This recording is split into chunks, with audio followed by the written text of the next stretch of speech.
Steel Rangers.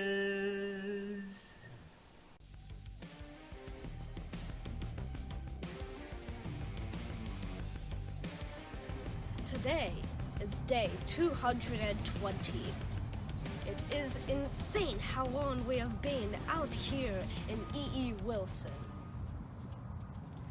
Today is February 20th. We decided to come out to E.E. Wilson to go along the Deadeye section this time.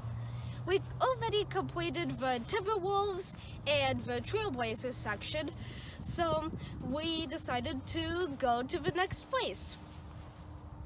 We hope to find 5 geocaches. We hope to see you on the trail.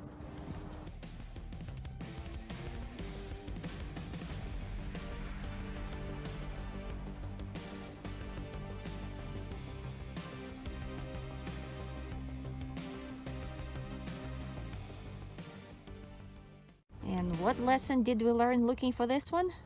Put a hood on before you climb through a ton of blackberries or poison oak hanging over your head.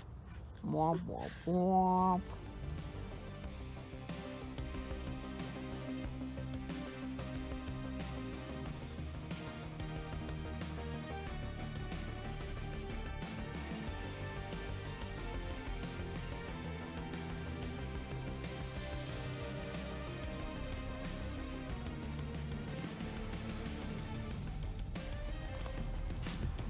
This is representation of every peaceful person's dream.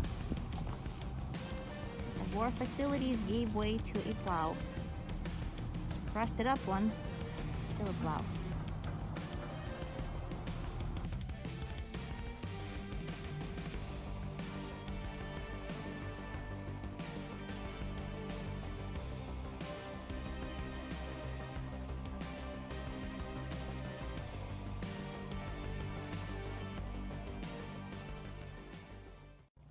There's an old foundation which we kind of hope there's a cache in there.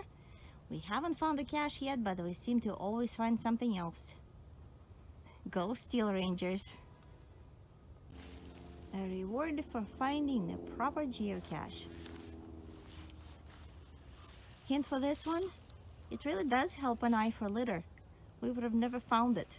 We're just used to seeing things that are out of place.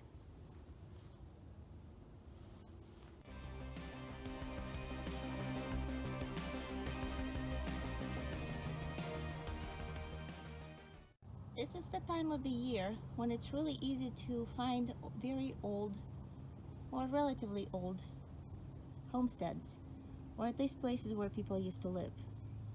All of a sudden, in the middle of nowhere, you see daffodils. There's one here, there's one back there, a bit of a shiny yellow in the bramble.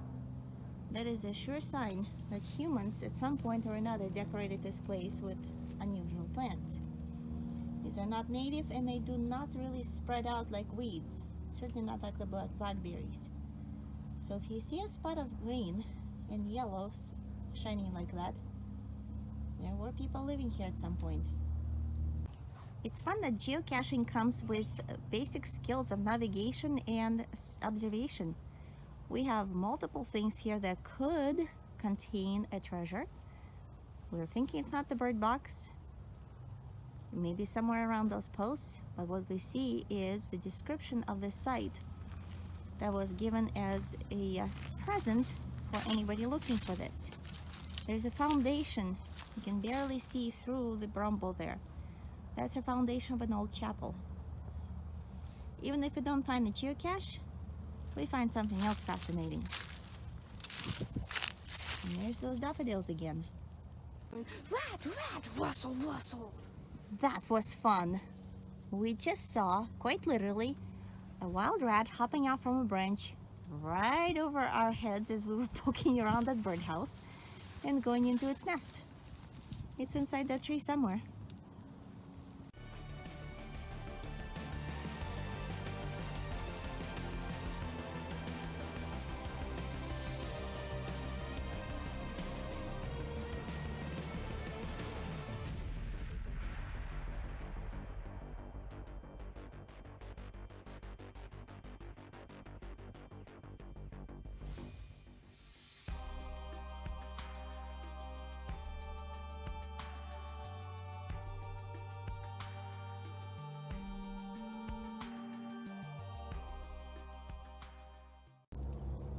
walking on this beautiful trail, looking at the foundations, and then suddenly saw this.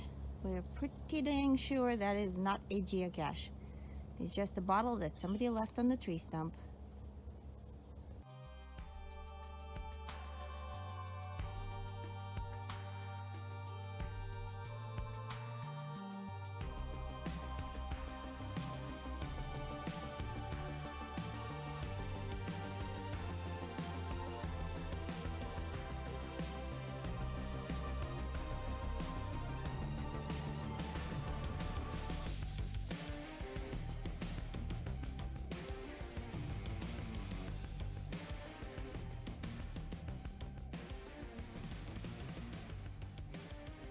And now the close-up of the same place. We seem to come out to clean it up every stinking year. Looks like somebody might have used it for target or just decided to throw bottles at it. Somebody needs anger management. All cleaned up, nothing more shining, and that's just how it should be.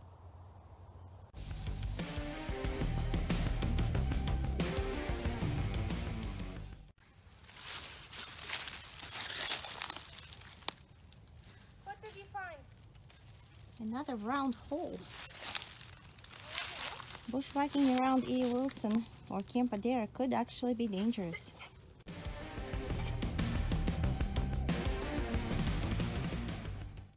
This is an example of quote-unquote biodegradable plastic. The only thing it does, it crumples awfully, so it's impossible to pick it out. Yes, it's probably designed so it could be processed better in the plants, but not everything ends up where it belongs, and then this happens in the wilderness. This is terrible, and if you want to change the world, this is one thing to change. Get rid of plastics, and get rid of crappy plastics especially.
Today we went from the Deadeye's area to the Powder River a little bit, and we picked up this much trash, 5 recyclables. While we were at it, we picked up 5 geocaches. We didn't find 2 of them because they were in weird places, but we did see a wild rat.